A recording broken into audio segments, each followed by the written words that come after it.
thought that a single email would end a decade of workplace torment that had nearly destroyed my career, my confidence, and my mental health. But sometimes the universe provides exactly the justice you need in ways you never could have planned or predicted. What started as systematic bullying and harassment by a group of coworkers who thought they were untouchable became the catalyst for the most satisfying moment of professional vindication I've ever experienced. And honestly, I still get chills thinking about how completely and permanently their own cruelty was turned against them. My name is Alex. I'm 34 years old, and until 2 months ago, I worked as a senior data analyst at a large marketing firm called Strategic Insights. In downtown Chicago, I'd been with the company for 12 years, starting right out of college as an entry-level research assistant, and gradually working my way up through promotions and additional responsibilities that reflected my skills in statistical analysis and market research. For the first 2 years, the job was everything I'd hoped it would be: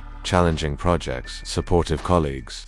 and opportunities to develop expertise in data science and consumer behavior analysis that would serve as the foundation for a successful career. But everything changed when the company hired a new regional manager named Derek Walsh, who brought with him a toxic management style and a group of loyal followers who seemed to view workplace dynamics as opportunities for establishing dominance hierarchies rather than collaborative environments focused on productive work. Derek had previously worked at several other marketing firms where he apparently developed a reputation for aggressive leadership and high employee turnover. But Strategic Insights was going through a period of rapid expansion and was prioritizing results over workplace culture considerations. Derek's inner circle consisted of 4 other employees who had either been hired around the same time or had quickly aligned themselves with his management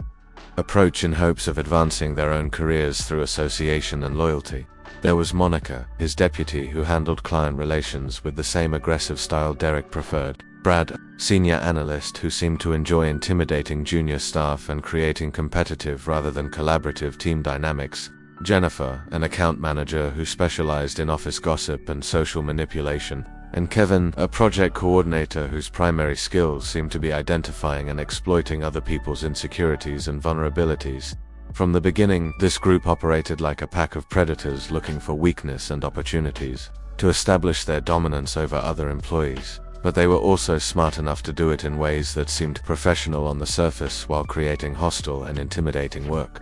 environments for anyone who didn't submit to their authority or join their clique. They used tactics like public humiliation disguised as constructive feedback, exclusion from important meetings and social events, sabotage of projects and presentations, and constant microaggressions designed to undermine confidence and job performance. I became a target of their bullying for reasons that I still don't completely understand, but I think it had to do with my competence in areas where they felt threatened and my unwillingness to participate in their toxic workplace politics and gossip campaigns against other employees. I was good at my job, well liked by clients and senior management, and generally focused on producing quality work rather than playing office games or seeking advancement through manipulation and office politics.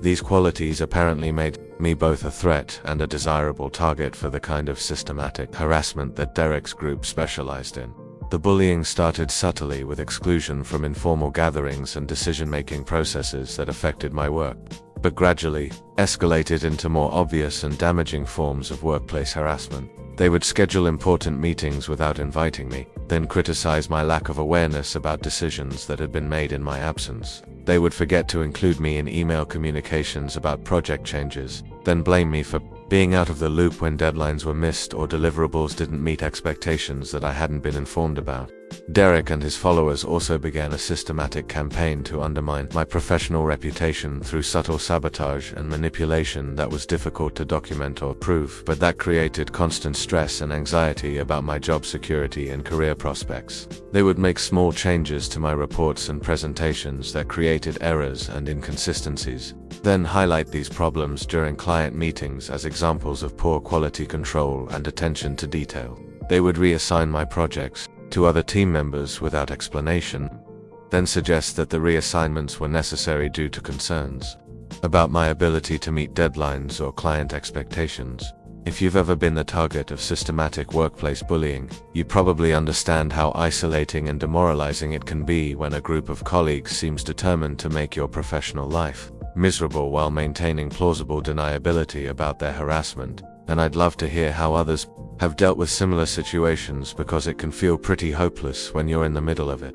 The harassment escalated over several years, to include more obvious forms of bullying and intimidation that went beyond professional sabotage into personal attacks and humiliation, designed to force me out of the company, or at least into a position where I was too demoralized and insecure to pose any threat to their dominance of the workplace culture. They would make jokes about my appearance, my personal life, and my social skills in front of other employees, always framed as friendly teasing that allowed them to claim they were just being sociable if anyone complained. Monica and Jennifer were particularly skilled at social manipulation and exclusion, tactics that created feelings of isolation and rejection without leaving obvious evidence of discriminatory treatment. They would organize team lunches, happy hours, and other social events while deliberately excluding me from invitations, then make pointed comments about how much fun everyone had together and how sorry they were that I hadn't been able to join them. They would have loud conversations near my desk about weekend plans, social events, and inside jokes that were clearly designed to emphasize my exclusion from their social circle. Brad and Kevin focused more on professional sabotage and intimidation, finding ways to interfere with my work performance and create situations where I would look incompetent or unprofessional in front of clients and senior management. They would provide incorrect information about project requirements and deadlines, then act surprised when I worked based on the wrong specifications. They would schedule conflicting meetings and commitments that made it impossible for me to attend important presentations or client calls, then express concern about my reliability and organizational skills. Derek orchestrated all of this harassment while maintaining plausible deniability about his own involvement, positioning himself as a concerned manager who was trying to address performance issues and team dynamics that other people were creating. When I tried to discuss the bullying with him directly, he would express sympathy for my concerns while subtly suggesting that maybe I was being oversensitive or misinterpreting normal workplace feedback and social dynamics. He was skilled at making me doubt my own perceptions while documenting our conversations in ways that made me look like a complaining, difficult employee who couldn't handle constructive criticism or team collaboration. The toll that this systematic harassment took on my mental health, job performance, and overall quality of life was severe and cumulative. I started having anxiety attacks before work, difficulty sleeping due to constant worry about what new humiliation or sabotage awaited me each day, and growing depression that affected my relationships with family and friends outside of work. My job performance did begin to suffer as the constant stress and sabotage made it increasingly difficult to focus on my work and maintain the high standards that had previously characterized my professional output. I consulted with several therapists and career counselors about the situation, and while they provided valuable emotional support and coping strategies, the practical reality was that documenting and proving systematic workplace bullying is extremely difficult when the perpetrators are skilled at maintaining plausible deniability,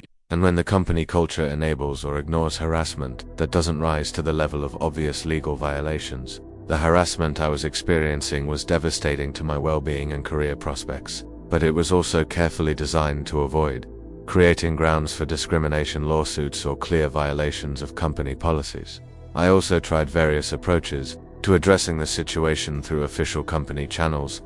including discussions with human resources, formal complaints about hostile work environment issues,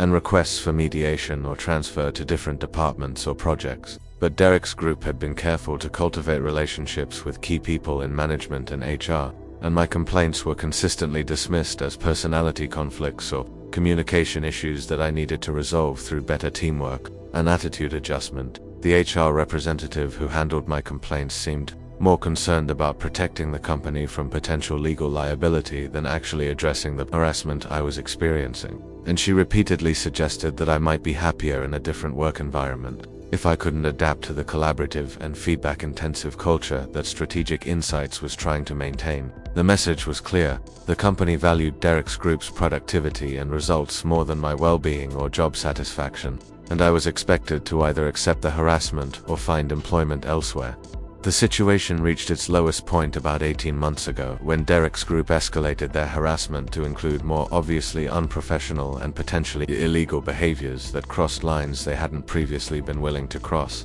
The catalyst was a major client presentation that I had prepared and was scheduled to deliver, representing months of research and analysis that could have significantly advanced my career and demonstrated my value to the company's senior leadership. Days before the presentation, Derek informed me that there had been concerns raised about my preparedness and presentation skills, and that Brad would be taking over the presentation to ensure that the client received a professional level service. They expected this was devastating both professionally and personally, as the presentation represented the culmination of work I had been passionate about and that had kept me motivated despite the ongoing harassment and workplace toxicity. But the situation became even worse when I discovered that Derek's group had not only stolen my presentation but had also made subtle changes to the content and analysis that removed my name from the research credits, while introducing errors and weaknesses that could be attributed to original flaws in my work if the presentation was criticized. They had essentially set up a situation where Brad would get credit if the presentation was successful,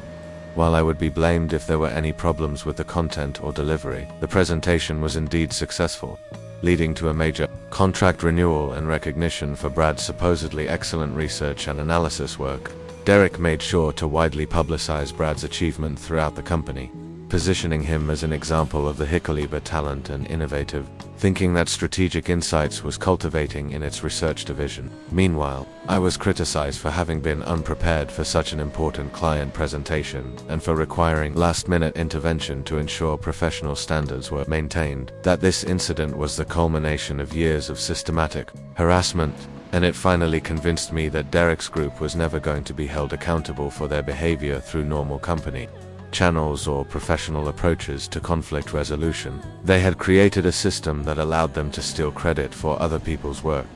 sabotage careers they felt threatened by, and maintain toxic workplace dynamics that served their own interests while providing enough plausible deniability to protect them from consequences. I seriously considered leaving the company at that point, and I spent several months job searching and networking while trying to maintain my professional performance and mental health in an increasingly hostile work environment. But I was also reluctant to let Derek's group drive me away from a job I had once loved and a career path I had been passionate about. And part of me wanted to find a way to hold them accountable for years of harassment and workplace toxicity that had harmed not just me but several other employees who had been targeted or had left the company due to similar treatment. The opportunity for justice came in the most unexpected way possible,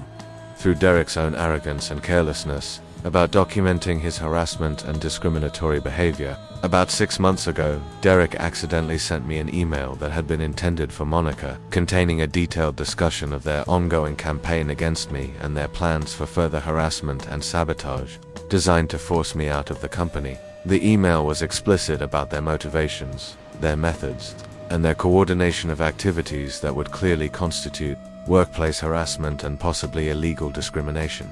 The email had been sent during a busy day when Derek was apparently managing multiple conversations and projects simultaneously, and in his haste, he had clicked on my name instead of Monica's in his email contacts when forwarding a message thread that contained months of planning and coordination related to their harassment campaign against me. The thread included conversations between all 5 members of his group, with detailed discussions of how to sabotage my projects, undermine my reputation with clients and management, and create documentation that would support my eventual termination for performance issues. Reading that email thread was simultaneously devastating and liberating, as it confirmed everything I had suspected about the systematic nature of the harassment I had been experiencing, while also providing the concrete evidence I needed to finally hold them accountable for their behavior. The conversations were explicit about their intentions to drive me out of the company, their coordination of sabotage activities, and their use of discriminatory language and attitudes that would clearly violate company policies and potentially state and federal employment laws. The email thread revealed that Derek's group had been maintaining detailed records of their harassment activities, sharing strategies for undermining my work and reputation, and celebrating their successful efforts to damage my career prospects and mental health. They had discussed my personal characteristics and background in ways that suggested discriminatory motivation,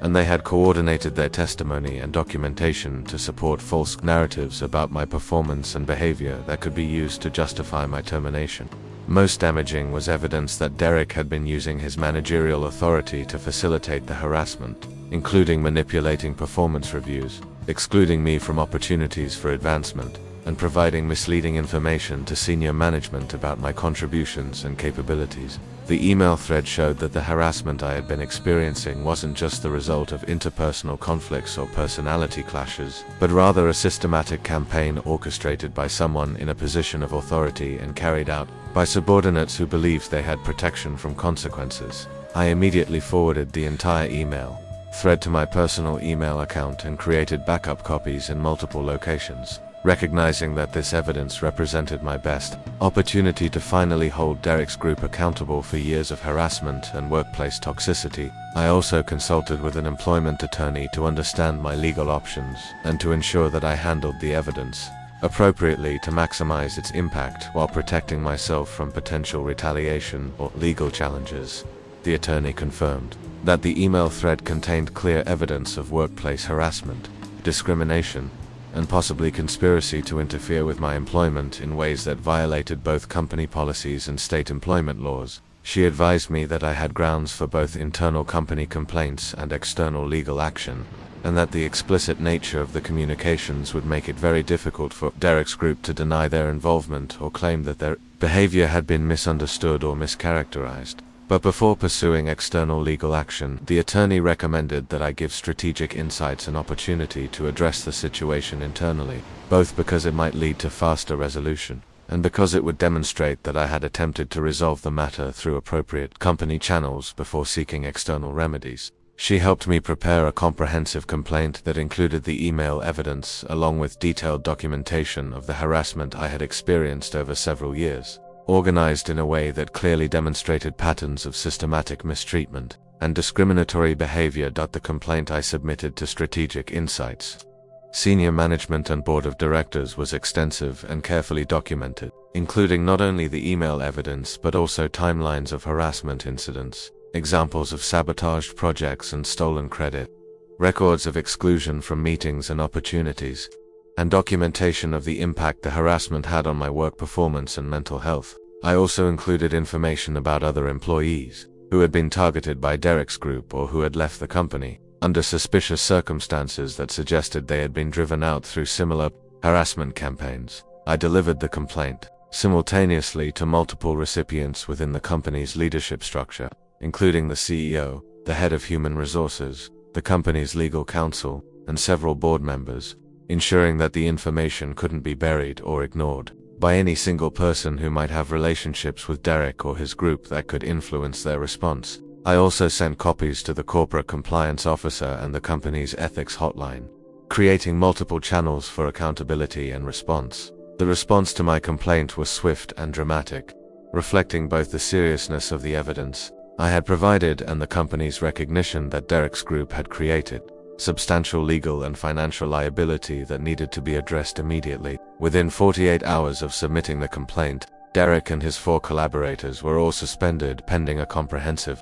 investigation into the harassment allegations and their compliance with company policies and employment laws. The investigation that followed was thorough and professional, conducted by an external law firm that specialized in workplace harassment and employment law violations. The investigators interviewed current and former employees, reviewed email records and other electronic communications, examined performance reviews and personnel files, and analyzed patterns of behavior and decision-making that had characterized Derek's management of the research division over several years. The investigation revealed that Derek's group had been engaged in systematic harassment and discriminatory behavior against multiple employees, not just me, and that their toxic workplace culture had contributed to higher than normal turnover rates, reduced productivity, and potential legal liability that the company had previously failed to recognize or address. The email evidence I had provided was just the tip of the iceberg, leading to discoveries of additional harassment, discrimination, and possibly fraudulent activities related to project management and client billing. The investigators also found evidence that Derek's group had been stealing credit for other employees' work, manipulating project assignments and performance reviews to benefit their favorites while sabotaging employees they wanted to eliminate, and creating hostile work environments that violated both company policies and legal standards for workplace behavior. The scope of their misconduct was far broader than I had realized. affecting multiple departments and potentially dozens of employees over several years. Most importantly, from a legal perspective, the investigation confirmed that Derek's group had engaged in discriminatory behavior based on protected characteristics, created hostile work environments that violated employment laws,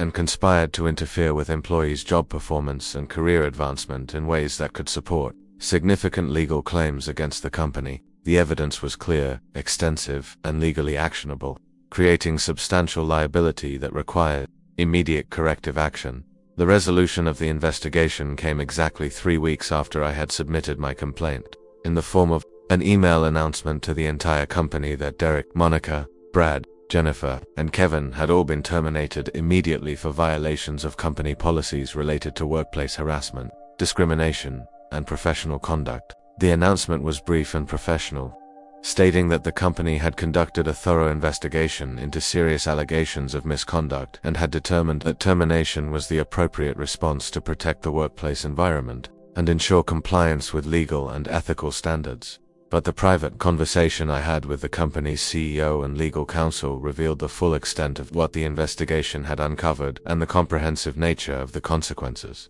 that Derek's group was facing. In addition to their terminations, they were all facing potential legal action from the company related to theft of intellectual property, fraudulent billing practices, and breach of employment contracts that included non-disclosure and non-compete provisions they had violated through their misconduct. The company was also conducting reviews of all projects and client relationships that had been managed by Derek's group to assess the extent of any fraud or misrepresentation that might have occurred, and they were preparing to contact affected clients to ensure transparency about the situation and to prevent any damage to ongoing business relationships. The financial and reputational costs of Derek's group's behavior were substantial and still being calculated, but they clearly justified the decisive action that had been taken. Most satisfying from my personal perspective was learning that the email evidence I had provided had been the key factor in the company's ability to take such comprehensive action, because it had provided clear proof of intentional misconduct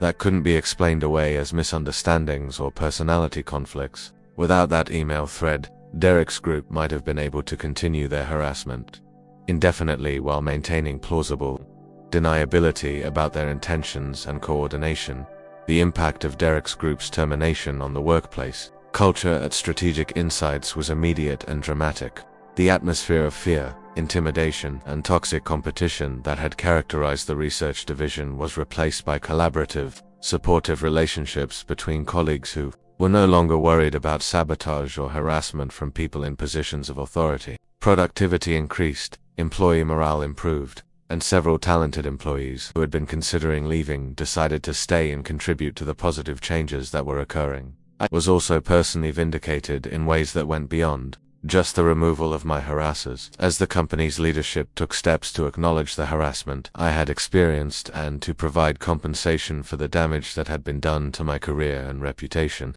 I received a substantial settlement that reflected both the legal liability my case had created and the company's genuine desire to make amends for their failure to address the harassment sooner and more effectively. More importantly, I was given opportunities to rebuild my career within the company in ways that reflected my actual abilities and contributions rather than the distorted narrative that Derek's group had created about my performance and potential. I was assigned to high-profile projects that showcased my skills, given access to senior management and important clients, and provided with clear pathways for advancement that had been blocked by years of systematic sabotage and harassment. Other employees who had been affected by Derek's group's harassment also benefited from their removal and from the company's efforts to address the toxic culture they had created. Several people received apologies, compensation, and new opportunities that reflected their true capabilities rather than the limitations that had been imposed by fear of retaliation and sabotage. The research division began functioning as a collaborative team rather than a dysfunctional hierarchy based on intimidation and favoritism. The legal consequences for Derek and his collaborators extended beyond their terminations, as the evidence of their misconduct led to investigations by state employment, law enforcement agencies, and professional licensing boards that could affect their future employment opportunities in the marketing and business consulting industries. Their reputations within the professional community were severely damaged, and their ability to find similar positions at other companies was significantly compromised by the documentation of their harassment and discriminatory behavior. In particular, faced the most serious consequences as the leader of the harassment campaign and the person who had abused his managerial authority to facilitate discrimination and create hostile work environments. His professional reputation was essentially destroyed, and his attempts to find new employment were consistently undermined by references to the investigation and termination that had resulted from his misconduct. The power and authority he had used to harass and intimidate employees for years was permanently stripped away, and he was forced to confront the reality that his behavior had consequences that would affect the rest of his career. The satisfaction of seeing Derek's group face comprehensive consequences for their years of harassment and workplace toxicity was immense, but it was also accompanied by reflection on the personal cost of enduring such treatment for so long and the importance of documenting and reporting harassment, even when it seems like nothing will change. The email evidence that ultimately brought down Derek's group was crucial, but it was also the result of their own arrogance and carelessness rather than systematic efforts on my part to gather proof of their misconduct. Looking back on the experience, I realized that I should have been more aggressive about documenting harassment incidents and seeking external legal advice earlier in the process, rather than hoping that internal company channels would eventually address the problem. The years I spent trying to work within a system that was protecting my harassers could have been avoided if I had understood my legal rights and options more clearly from the beginning. The experience also taught me valuable lessons about workplace dynamics, the importance of building supportive professional relationships, and the need to advocate for yourself and others when faced with systematic mistreatment. Derek's group was able to maintain their harassment campaign for so long because they isolated their targets and created environments where people were afraid to speak up or support each other against retaliation. The new leadership structure in the research division, implemented after Derek's group's removal, has emphasized transparency, collaboration, and mutual support in ways that make harassment and discrimination much more difficult to sustain. Regular team meetings, clear communication channels, and multiple avenues for reporting concerns have created accountability systems that prevent the kind of unchecked abuse of power that Derek had been able to maintain for years. My own career has flourished in the supportive environment that emerged after the removal of my harassers, and I've been able to rebuild relationships with colleagues and clients that had been damaged by years of sabotage and false narratives about my performance and capabilities.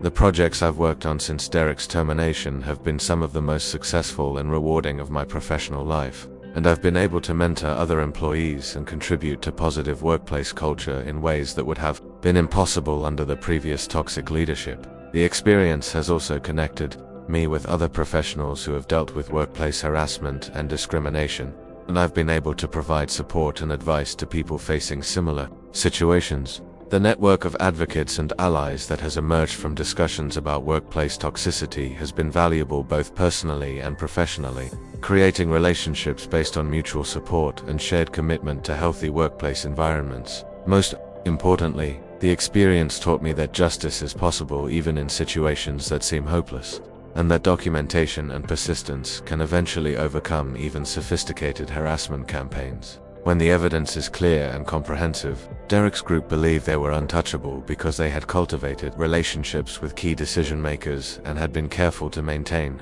plausible deniability about their harassment activities, but their own communications ultimately provided the evidence needed to hold them accountable, and their assumption that they could continue their behavior indefinitely without consequences proved to be a fatal miscalculation. The email that Derek accidentally sent to me was a moment of carelessness that revealed years of planned harassment and discrimination, providing the concrete proof needed to overcome the institutional protection they had previously enjoyed. The 10 years of bullying that had nearly destroyed my career and mental health ended with a single email that exposed everything Derek's group had been doing, and led to consequences that were swift, comprehensive, and permanent. The harassment that had seemed so overwhelming and insurmountable was ultimately ended by the perpetrator's own arrogance and poor judgment, proving that bullies often create the conditions for their own downfall. Today, 2 months after Derek's group's termination, I'm in the strongest position of my career, working on projects that challenge and inspire me while surrounded by colleagues who value collaboration and mutual support over competition and intimidation. The research division that had been characterized by fear and toxicity is now known throughout the company for innovation, productivity, and positive workplace culture that attracts talented professionals and produces excellent results for clients. The email evidence that changed everything is now part of legal precedent that will protect other employees from similar harassment and discrimination. And the comprehensive consequences that Derek's group faced have sent a clear message throughout the company and industry that such behavior will not be tolerated or protected. The documentation and investigation that resulted from that accidental email have created accountability, systems and legal protections that will benefit employees for years to come. The bullying that defined a decade of my professional life ended in a single moment when Derek's own carelessness revealed the truth about his group's systematic harassment and discrimination. The email he meant to send to his collaborator instead provided me with the evidence needed to hold them all accountable and to reclaim my career and workplace environment from years of toxic abuse. Sometimes justice comes through persistence and documentation, and sometimes it comes through the bully's own mistakes and arrogance. But it always comes when people are willing to stand up for themselves and others against systematic mistreatment. If you've made it through this long story, I hope it provides encouragement for anyone dealing with workplace harassment and proves that even the most sophisticated bullying campaigns can be overcome when the evidence is clear and the determination to seek justice is strong. Document everything, seek support from allies and professionals, and never give up on holding harassers accountable for their behavior. Because sometimes a single email can change everything and provide the justice that seemed impossible just moments before. The 10 years of bullying ended when Derek and his 4 collaborators were all fired based on evidence from the email he accidentally sent me, proving that harassment campaigns ultimately depend on secrecy and plausible deniability that can be destroyed by a single moment of documented truth. Their terminations weren't just personal vindication, but justice for everyone who had been affected by their toxic behavior and a clear message that workplace harassment has consequences that will eventually catch up with even the most protected and seemingly untouchable perpetrators.